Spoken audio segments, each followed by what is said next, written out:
ചിങ്ങഞ്ചിറയാണ്. ചിങ്ങഞ്ചിറ മുനീശ്വരൻ്റെ അമ്പലം. എന്നിട്ട് ഞായറാഴ്ച ആയതുകൊണ്ട് നല്ല തിരക്കുണ്ട്. മുനീശ്വര ഭഗവാന് വേണ്ടി ഏത് കാര്യങ്ങളും നേർന്നിട്ട് ഇവിടെ കൊണ്ടുവന്നിട്ട് പ്രാർത്ഥന വെച്ചാൽ എല്ലാ കാര്യങ്ങളും നടക്കുന്നുള്ളതാണ് ഐതീകം. അതുപോലെ കുറേ അനുഭവങ്ങളും കാര്യങ്ങളൊക്കെ ഉണ്ട്. അതേപോലെ ആട് വെട്ടൽ, കോഴി എന്നീ പരിപാടികളൊക്കെ ഇവിടെ നടക്കും.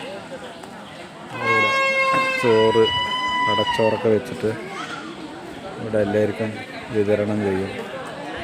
അതേപോലെ ആടും കോഴികളൊക്കെ കൊണ്ടുവന്ന് അറുത്ത് പൂജകൾ കഴിക്കും.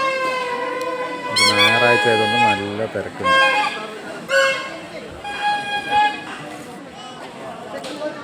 ഞാൻ ഇങ്ങനെ വന്നതാണ് ഇവിടേക്ക്.